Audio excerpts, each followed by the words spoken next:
Welcome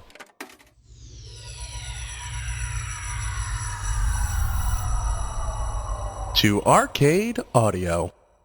Ladies and germs, welcome to Dilettante Ball. I'm Johnny. I'm Spencer. Here on Dilettante Ball, we go on Wikipedia. We click random article. And we talk about it. Yeah, we do. But first, we're going to talk about something a little different. Yeah. Tomorrow, I'm flying to Florida to go to Halloween Horror Nights, the nation's premier Halloween event. That's crazy. I'm so stoked. You're doing that in about a week after that. I'm flying out to LA. Mm-hmm. They got haunted houses out there too. Are you going to go? They have a Universal that has a Halloween Horror Nights. Ooh, I don't know. I haven't thought about that. You should go to that and we can compare notes. That's not a bad idea. I might. Fuck. You should. We'll figure it out. Please. Have you gotten your tickets yet? Are you? I got my plane tickets. I have my plane tickets. Okay. I'm officially big boy flying in the airplane. Fuck. You have to. All right, deal. You can't. There's no way you can. This is a binding contract. Yeah. John, I have something else to talk about. Okay. This is the last. We're coming up on Podslam 2016. Podslam, the podcast slamathon. Yeah. Which Rich, the Podfather of Arcade Audio, he said that you used the term Slammiversary last episode. Slammiversary is like a real thing. Is it a wrestling thing? Yeah, he said it's TNA's big like WrestleMania. So can't use Slammiversary. Okay, I think podcast Slamathon is totally fine. And it's a charity event benefiting Connor's Cure, which is researching pediatric cancer. You know exactly what it is now. I know what it is now. Yeah, you did the research. Well, I did not. Yeah, no, I walked around with a witch and we flyered and we talked about it, and yeah, I have it ingrained in my head now what it is. Nice. But yeah, if you're going to be in Chicago on Saturday, September 24th, you can come to the Buckhouse Theater. We're going to be podcasting from 1 o'clock till 1 o'clock. Yeah, real short. Yeah, it's going 59 seconds. Yeah, we're gonna try to get a Guinness Book of World Record. We go up at 2:30, 3:30. That sounds about right. Yeah, so somewhere in there. The schedule's up on arcadeaudio.net/podslam if you want to check that out. If you also want to donate to, if you can't be in Chicago and you want to donate, you can go to podcast. What was the thing I just said? Podslam. Arcadeaudio.net/podslam and you can donate there. And if you put in the little like the note box, if you put in kumquats for Connor, we will double your amount. Not we, Heels and Heels. We'll double your amount. We'll charge you twice. Don't use that code. Heels and Heels will graciously double your amount. Very nice of them.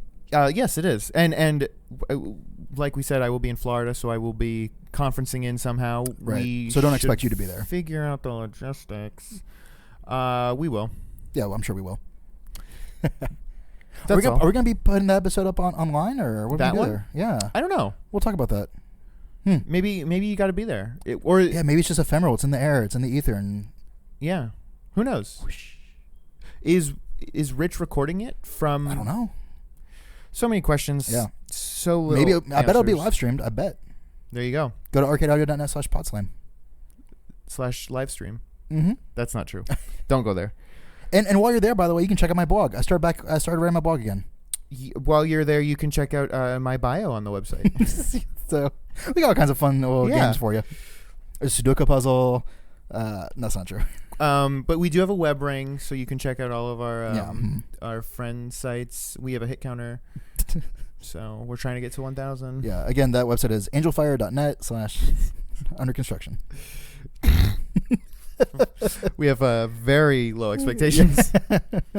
You want to do this? Yeah, let's do it. What do we got? Whoa. Galaxy Game. That sounds cool as hell. Galaxy Game is a space combat arcade game developed in 1971 as one of the last games created in the early history of video games. Well, what? One of the last games created in the early history of video games. Whatever. Stupid. You can tell how old it is just by the name of it. Galaxy Game. Pong. Like race car stuff. Game. Like race car game. Basically, yeah. One of the last games created in the early history of games. This is one of the last breakfasts I've eaten in the early morning of today. Yeah. Created by Bill Pitts and Hugh Tuck. No, it's not. Those are not real names. Those are their chat names. It was one of the first coin-operated video games. Its initial prototype display in September 1971 at the Tresidder Student Union Building at Stanford University was only a month after a similar display of a prototype of Computer Space, making it the second known video game to charge money to play. Galaxy Game is an expanded version of the 1962 Space War! Potentially the first video game to spread to multiple computer installations. It features 2 spaceships, the Needle and the Wedge, engaged in a dogfight while maneuvering in the gravity well of a star. Both ships are controlled by human players. It's crazy. If you look at the picture, it's like two arcade cabinets. Yeah, that's really actually pretty interesting. The initial prototype, which cost Pitts and Tuck $20,000 to build, was composed of a Digital Equipment Corporation PDP-11 microcomputer attached by a cable to a wooden console with a monitor, controls, and seats. It charged players 10 cents per game or 25 cents for 3 and drew crowds 10 deep. The pair built a second prototype, replacing the first in the Student Union Building in June 1972. It featured the capability to play multiple games simultaneously on 4 monitors. Though due to space restrictions, only 2 consoles with monitors were actually installed. What do you mean? Like restrictions on space? Like, yeah. No more Galaxy Game. Yeah. Galaxy Game's all full, guys. Sorry. These consoles had blue fiberglass casing, and the PDP-11 was housed inside one of the consoles. By the time of its installation, the pair had spent $65,000 on the project. That's a lot of dimes. Yeah, right. But were unable to make the game commercially viable. Oh, no. The second prototype remained in the Student Union Building until 1979 when the display processor became faulty. It was restored and placed in the Stanford University Science Department in 1997, then moved to the Computer History Museum in 2000, where it remains. Is it still playable, do you think? Who knows? It probably sucks. I was going to say, this is awful. Why? Okay, here's a question. Why are arcade games, is the monitor down like parallel to the ground and then there's a mirror? Why is that? Yeah, I really don't know the answer to that. Okay. I have no idea. There's got to be some reason. You know what it is? I just figured so it out. people don't like break the screen when they get mad at their... Because... Or Donkey Kong got me! Because monitors used to be fucking big. Uh-huh. And you can't make the cabinet that deep. So it has to go down towards the ground. Oh, that's really interesting. Okay. I was even thinking like, oh, it's just too heavy, so gravity will just knock it over. We don't have the glue technology. I think I'm right. That because sounds good. A cabinet's only 2 feet deep. Oh, deeper than that. I mean... You think? Well, it depends on where you're measuring it from. The thickest part. From the taint. From the taint. Okay, yeah. Taint to tail. Right. Yeah. So then the part where the screen is even thinner Very because you much have to fit your person in there. Mm-hmm. Yeah. Monitor couldn't fit in there.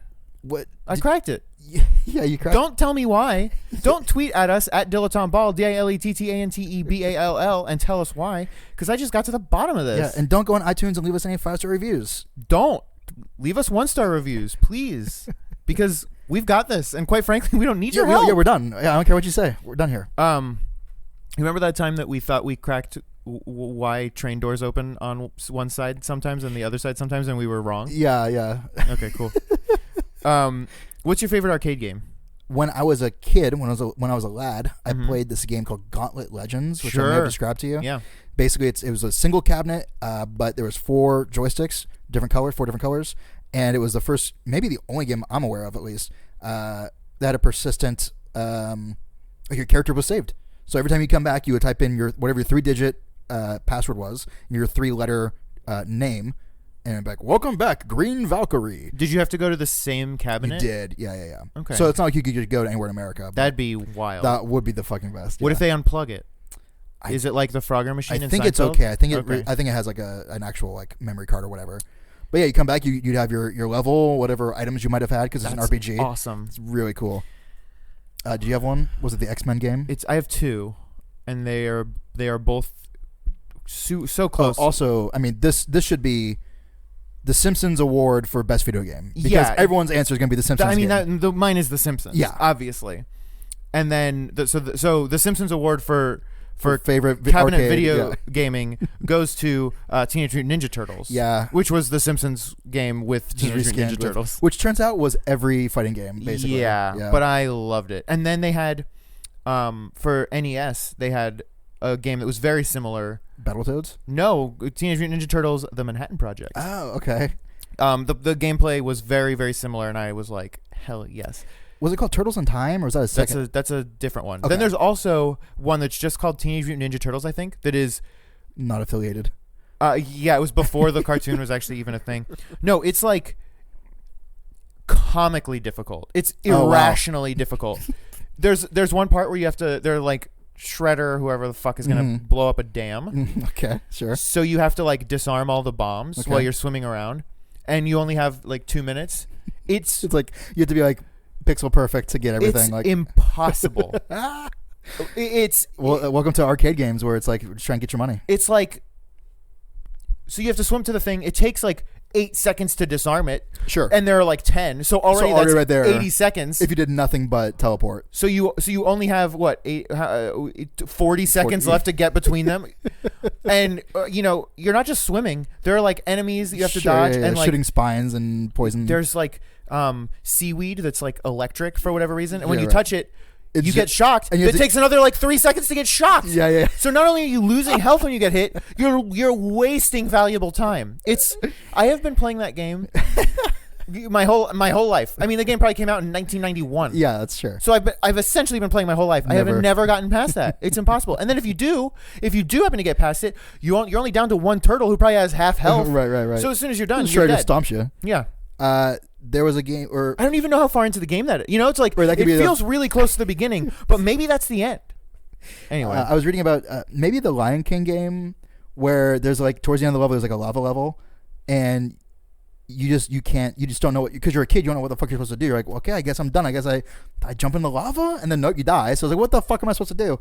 And it turns out you just have to wait there for like 10 minutes. And I don't think I'm exaggerating when I say 10 minutes. And then something happens. What? I don't know. That game was hard too. I remember that. Yeah, so I think it's the Lion King game where that just happens. I loved the Aladdin game for Genesis. Okay.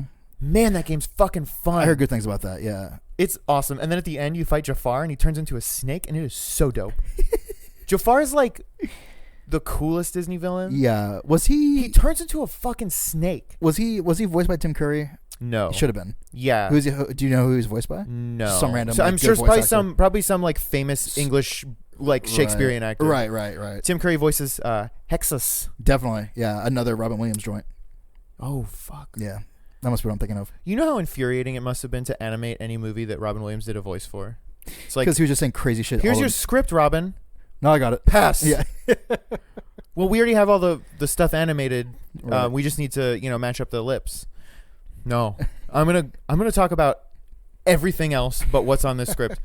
And this movie takes place in ancient Agrabah. Yeah.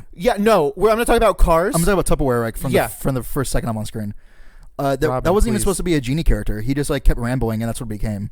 That's not true. Oh. That's funny. Well, I guess he's a genie now. He's supposed to just be like a talking. He was supposed to play the rug. Right, exactly. Speaking of like just trying to mine you for quarters, that Gauntlet Legends game, you would have health, but your health was just constantly just going down and down and down. Just whether you get hit or not. Whether you get hit or not. Yeah. That's fucked. Yeah, and like while you're playing, you can find food and bring your health back up or whatever. But yeah, like my favorite thing that's kind of like that in Super Mario 64. Mm-hmm. If you get hurt, your health goes down. You just hop in some water, baby. Yeah. You submerge yourself, come back up. Yeah. Oxygen. It's what a huge flaw in that game. Super big. How did no one? They must have just been okay with it. Yeah, like it was probably like a week before shipping, and they're like, "Oh, damn it! Well, okay, it's a feature." Yeah. Because your breath is tied to your health. Yeah, which is the only way to heal in that game was to get coins or to go into water. Yeah, which is like 100% easier. And water levels in every other game but that are the hardest in any game. Right. Yeah, I don't know. I feel like we just got on the cusp of like the ending of arcade games. Like I don't feel like they're around anymore. Yeah, I mean they are, but they're probably like it's all like prize games. Yeah, right. Win an iTunes gift card. Right. Well, no, I just want to. I want a laser pointer in one of those things where the light goes around. You have to stop it on a red light. Yeah. I want a laser pointer in one of those once. And then another one, I want a bunch of Pokemon toys. They were Pokeballs that had like a little plastic figure in it. And it was like a keychain. Yeah. I think I had one of those. I had an Eevee. Nice. And maybe definitely had an Eevee and maybe like a Psyduck. Okay, all right. Yeah, I was doing all right. It's pretty good. Yeah, I like that. You're a Pokemaster. Yeah. Speaking of which, Yeah. Oh, can I brag? Can I brag? Brag. So I'm working on completing a living Pokedex right now, Explain. which is so there are 700 something ungodly number of Pokemon. Mm-hmm. A living Pokedex is where you catch every single one. But you literally have them. Right. Like So you have each one of them. I need to catch 700 something unique monsters. I have officially caught all of them that existed in the first games that came When out. you So were a that's kid. 151.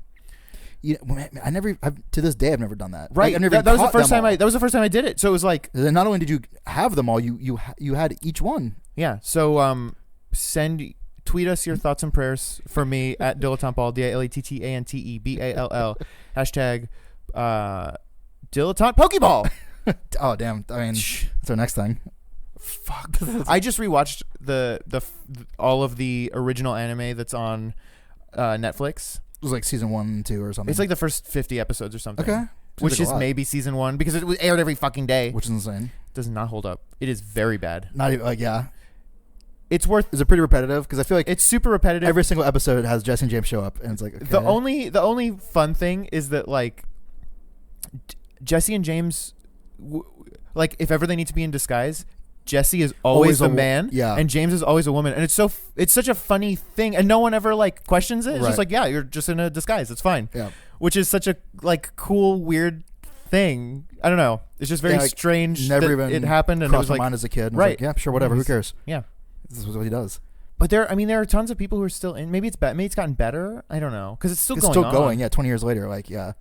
They just, I mean, this is a Pokemon podcast now. They just released This a Pokecast. trailer for a thing called Pokemon Generations, which is What is gonna be it's gonna be like 3 to 5 minute episodes that air on YouTube from like now until December, Okay. once a week, and it's just like going through all of the games, but in an anime. So it's like all of the highlights from all of the games, but as a cartoon. Interesting. It sounds fucking cool. I haven't heard of that. So it's gonna be like it's like a new TV show, but in 5-minute chunks. Yeah, on the internet. We did The it. internet, you say? The web. The The World World Wide Web? Wide Web. The information superhighway? The net. Hey, why do you think calling it the internet stuck? Of all of the things. Yeah, all the things. Yeah, right. Because like that's the the net is the short version of the internet. Yeah, no one ever says, yeah, check it on the web. Like, that sounds stupid as hell. But you right? call it a website. It's definitely a website. Yeah, it's not like an internet site. An Dang, e-site. An e-site. It's so weird how all of these parts of our language the internet evolved. Yeah, and yeah, I don't know. That's a great question. I mean, there was an intranet. Which Right. Was, Well, I mean, I think that's still what you call it is. And that's what I'm saying, though. Like, that existed. So I guess internet was just a natural progression from that of people like who were in the an know. interstate and an intrastate. Yeah. Two different types of roads. Yeah, so that's probably something to do with it, right? Yeah. I feel like there's other, like I'm sure it's Latin. well, sure, that too. But, like, so I'm watching Monday Night Raw from 1995, and AOL is, like, starting to happen. And so Vince McMahon, like during slow matches, will do Just like throw discs at each other. he'll just read copy for like whatever product they need to hawk. It's like, well, if you want to catch me, later tonight, 10 o'clock Eastern, I'll be on the World Wide Web. You can go to AOL keyword WWF, and you can get your call this number. Like you call a phone number, and they would send you a disc with 10 free hours. See what this is all about. So it's like 1995. Like we're up in the How crazy mix. that they had to like sell you on the internet. Sold you a CD of the internet and you had to order it from a phone number that you were watching on cable television. You're watching a wrestling program. Well, and they had to convince you to use it. Yeah. It's like oh, Vince just give McMahon it will be there. Like, give it a try. Yeah. 10 free hours. 10 hours. I feel like I had like 1,000. Like I went to Blockbuster, got like AOL 7.0 from like their little kiosk. Was AOL it was a browser? Yeah. But it also had like its own little accoutrement. It had their own mail for sure. Was it a browser, or could you access AOL through Netscape? I don't know. It confused the hell out of me as a kid. I didn't really know. I had NetZero as a kid. Yeah, sorry, dude. I guess you were poor. Well, we had a second phone line, so I could be on NetZero and talk on the phone. That's pretty tight. The internet's fuck. Why did we need that? Maybe we That had disc. the net zero and the second phone line at different times. Because all you need is this. You would only need the second phone line to get on the internet, right? Or how did it work? You don't need a second phone line at all. Well, right. What I'm saying is, if I had the second phone line, I still needed some sort of internet provider, right? Because you had the right. So here's how it worked. Well, I assume your phone company provided it. No, it was AOL. AOL did it? Because you used your existing phone line, and then these other companies Would just hop on top of it. would use that phone to call the internet. What the fuck? Right? That's how it worked, you're right? right. You're right. Like, essentially, in my head, that you're right. I don't know if it's true or not, but yeah, like. so other companies, you were calling the internet collect via AOL. It doesn't make any sense, dude. What the fuck was internet? It's so weird. But now it's just everywhere. Well, it's cable, which doesn't make much more sense either. No, not much. Like, what are those things doing? What are those guys doing? Well, is ours cable? Ours is through AT&T. You have cable. We don't have cable. You have DSL. We might have DSL. You don't have DSL. Who do you use? AT&T. I don't know. Maybe they use satellites. And even that's like, what the fuck is that? We had satellite TV. That shit never worked because we lived in Florida and it's always raining. It never worked. My only memories of having satellite TV were watching who did we have? We had DirecTV. Watching the menu screen. There was a dog in a living room with a bar that showed the signal strength. Okay. And it was just so low, and I was just always like waiting 5%. for the clouds to pass. It was trash. Do you think it's gotten better?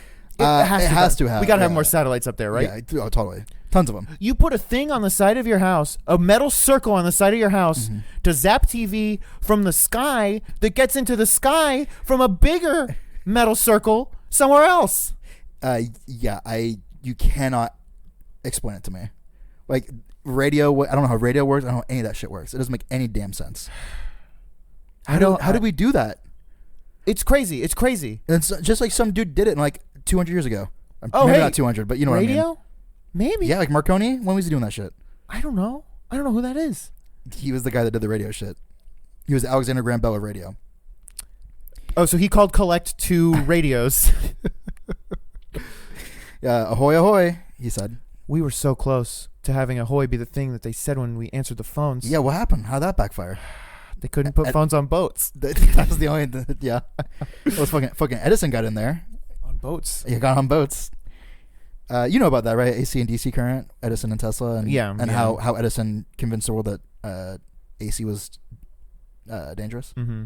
And Tesla was a DC man, but Angus Young convinced the world that the only way to rock was AC and DC. Right, yeah. And also Edison hated Spider-Man because he was a DC man. Smell you later. Oh, let's be funny this time. No? Now you're putting There's always next the week. pressure's on. Thank you for playing Arcade Audio. Play more at arcadeaudio.net.